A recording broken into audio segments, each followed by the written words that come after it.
Assalamualaikum warahmatullahi wabarakatuh. Bismillahirrahmanirrahim. Alhamdulillah wassalatu wassalamu ala Rasulillah wa alihi wa sahbihi wa mawalah. Amma ba'du. Bapak Ibu, teman-teman sekalian yang dimuliakan Allah Subhanahu wa taala. Baik, kita lanjutkan kembali materi kedua, berarti kita masuk kepada rutinitas atau kebiasaan yang dilakukan oleh Rasulullah SAW pada pukul 2 malam, ya, pukul 2 malam atau 2 dini hari. Apa yang sedang dikerjakan oleh Nabi pada jam tersebut sudah disinggung sebelumnya, ya. Beliau masih dalam keadaan tahajudnya, ya. Jadi Rasulullah SAW bangun pada pertengahan malam. Pertengahan malam itu jatuhnya jam 11. Kalau maghribnya berlangsung pada jam 6, ya. Kalau maghribnya itu jatuh pada pukul 6, berarti pertengahan malamnya jatuh pada pukul 11 kurang lebih, ya. Maka Nabi bangun sallallahu alaihi wasallam, kemudian mengerjakan salat tahajud dari jam 11 sampai jam 12, kemudian masih mengerjakan salat tahajud dari jam 12 sampai jam 1, dan kemudian beliau tetap saja masih mengerjakan tahajud dari jam 1 sampai jam 2, dan sekarang jam 2 beliau masih juga mengerjakan salat tahajud sampai pukul 3 sallallahu alaihi wa alihi wa sahbihi wasallam. Jadi demikian pola tahajud Rasulullah sallallahu alaihi wasallam. Setiap malam beliau mengerjakan selama 4 jam, ya, dan dikerjakannya selama 4 jam tersebut dalam keadaan ke-4 jam 4 jamnya penuh kekhusyuan, penuh kesyahduan, ya. Terkadang berlinang air mata, ya. Diceritakan oleh salah seorang sahabat bahwa pada suatu malam melihat baginda Nabi SAW sholat malam, sholat tahajud, dan kemudian beliau menangis.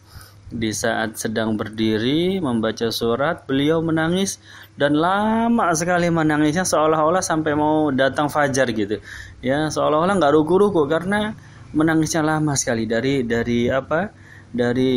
sebab beliau begitu menghayati kandungan ayat tersebut, ya, begitu meresapi kandungan ayat tersebut, ya. Ini kebiasaan Rasulullah sallallahu alaihi wasallam, ya. Manusia yang tidak pernah bosan untuk berdiri dalam rangka ibadah kepada Allah, berdiri untuk sholat, ya. Nggak heran Nabi mengatakan ju'ilat qurrata 'ain fi shalah, ya, ju'ilat qurrata 'ain fi shalah, ya, dijadikan bagiku sholat itu sebagai penghibur hatiku, ya. Jadi sholat itu yang menghibur Rasulullah sallallahu alaihi wasallam, ya. Sholat malam itu hiburan hati, rekreasi hati, ya, wisata hati bagi Rasulullah sallallahu alaihi wasallam, karena beliau pagi, siang, ya, sore sibuk melayani kaum muslimin, ya, sibuk melayani kaum muslimin, sibuk mendidik umat, ya. Satu-satunya waktu yang sangat tenang, sangat sepi, ya, mau enggak mau di waktu malam, ya, beliau bertemu dengan Rabbnya, bermunajat kepada Allah Subhanahu wa taala. Jadi ini satu sifat tahajudnya Nabi sallallahu alaihi wasallam. Beliau itu syahdu sekali, tenang sekali, ya, tumakninah sekali, ya, dan berdirinya beliau itu yang paling lama, ya. Jadi di antara rukun sholat yang lain, dibandingkan dengan rukunya, dibandingkan dengan sujudnya, berdirinya yang paling lama, ya, karena di situ beliau membaca ayat-ayat Al-Quran, surat-surat yang panjang. Dari sini, ya, ada kesimpulan dari hukum fikih bahwa rukun salat yang paling afdol menurut sebagian ulama fikih adalah berdiri, ya. Berdiri itu rukun salat yang paling baik, ya, rukun salat yang paling baik menurut sebagian ulama fikih, ya. Sebagian yang lain mengatakan ketika bersujud, ya. Yang satu mengatakan bersujud, yang lainnya mengatakan berdiri. Kemudian keadaan yang paling baik untuk membaca Al-Quran adalah ketika sholat, ya. Jadi pahala yang terbesar untuk kita kalau mau dapat pahala besar baca Al-Quran, kapan bacanya? Di dalam sholat, ya. Maka bergembiralah kita yang memiliki hafalan-hafalan Quran, ya. Mungkin nggak terlalu banyak, tapi dibacanya di dalam sholat, yaitu tempat yang paling afdol, yang pahalanya paling besar, ya. Begitu. Kemudian Bapak Ibu sekalian yang dimuliakan Allah, pada materi kedua ini kita akan melihat dengan visual, ya, di mana tepatnya Rasulullah terbiasa melaksanakan sholat sunnah, ya, sholat tahajud. Di mana biasanya Nabi melakukan sholat tahajud? Saya sudah mengirimkan, yaitu denah rumah Rasulullah SAW periode Madinah, ya. Ya, ini rumahnya Sayyidatuna Aisyah radhiyallahu anha, ya. Rumahnya Ummul Mukminin Aisyah. Jadi begini Bapak Ibu, silakan diperhatikan petanya. Ya, rumah Rasulullah itu satu kotak tersebut itu kurang lebih panjang kali lebarnya adalah 5 meter kali 4 meter. Ya, dari ujung atas sampai ujung bawah itu 5 meter, ya. Kemudian dari kanan ke kiri itu 4 meter. Ini ukuran yang saya ambil dari Darul Madinah, yaitu museum peninggalan Rasulullah di kota Madinah. Ya, mereka mengambil patokan seperti itu, 5 kali 4. Dari ukuran 5 kali 4 berarti 20 meter persegi, ya, rumahnya Rasulullah SAW, ya. Dari ukuran 5 kali 4 ini dibagi 2. Ya, satu ruangan untuk ruang tamu yang di bawah itu, satu ruangan untuk ruang kamar, ya. Jadi kamar tidur dan ruang tamu. Ya sudah, cuma 2 ruangan aja. Nggak ada ruang keluarga, ya, nggak ada garasi, nggak ada segala macam, ya. Cuma 2 ruangan kediaman Rasulullah Shallallahu Alaihi Wasallam. Jadi masing-masing ruangan kurang lebih 4 meter kali 2,5, ya. Yang di atas 4 meter kali 2,5, yang di bawah ruang tamu juga 4 meter kali 2,5. Bapak Ibu, mari kita perhatikan lagi dengan lebih teliti lagi, ya. Ruang tamu itu tempat Rasulullah menerima tamu laki-laki. Jadi sahabat Nabi kalau berkunjung kepada Rasulullah itu dipersilakan masuk dan duduk di ruang tamu tersebut, ya, yang berukuran 10 meter persegi tadi, ya, 2,5 meter kali 4. Ya, jadi bisa dibayangkan kira-kira berapa sahabat yang bisa ditampung dengan ruangan sekecil itu, ya. Kemudian ruang kamar, ya, ini adalah tempat tidurnya beliau dengan istri beliau, ya. Nomor 1 itu adalah pintu depan. Jadi tamu laki-laki akan masuk dari pintu depan, ya. Dan pintu depan itu, kalau kita keluar dari rumah Rasulullah melalui pintu nomor 1 itu nggak keluar ke jalanan Bapak Ibu, melainkan langsung ke Masjid Nabawi, ya. Jadi menempel dengan masjid, ya, keluar masjid, ya. Para sahabat laki-laki kalau mau bertamu ke rumah Rasulullah, ya, masuknya dari masjid, nggak ada akses lain, pintu cuma ada pintu yang menempel dengan masjid, ya. Allahumma sholli wa sallim wa barik alaih. Jadi rumahnya Nabi itu menempel dengan masjid.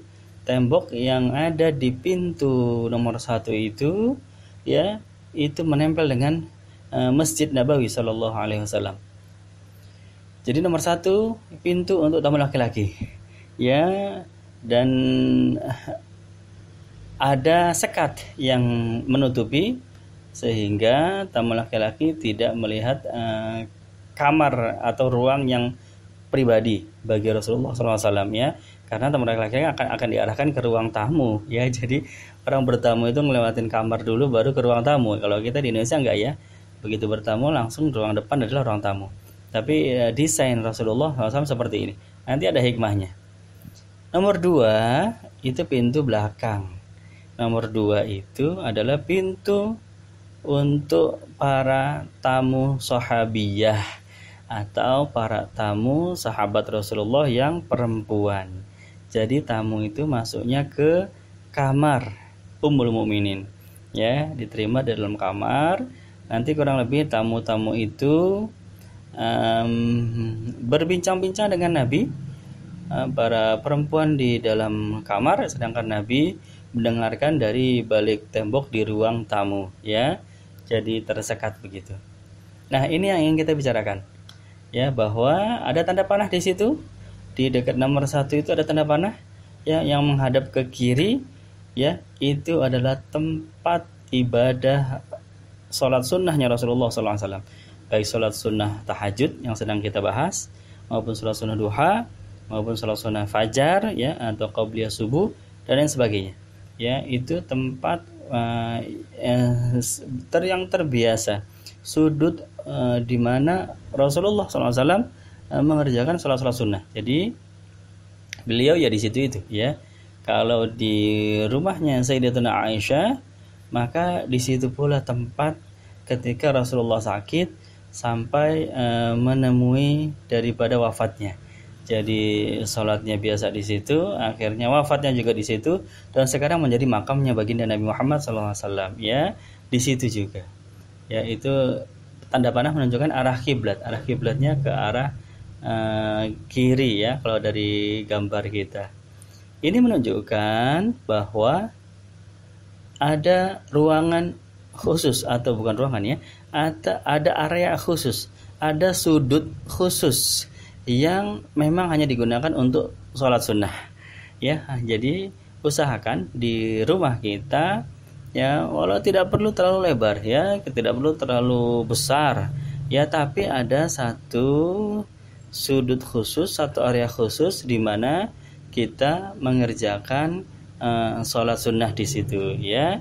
Yang mana area itu nanti kita jaga kebersihannya, kita jaga kesuciannya, begitu, ya. Karena dahulu juga Rasulullah SAW punya tempat khusus untuk beribadah sunnah. Bapak Ibu sekalian, jadi inilah dia dari kebiasaan baginda Nabi Muhammad SAW pada pukul 2 malam atau pukul 2 dini hari, ya, beliau masih dalam keadaan tahajud sampai pukul 3. Nah, pukul 3, kurang lebih jam 3 itu barulah beliau stop, ya, menyelesaikan tahajudnya, dan nanti ada aktivitas berikutnya. Jadi insyaallah akan kita lanjutkan besok, ya, materi ketiga, apa yang dikerjakan oleh Rasulullah pada pukul 3.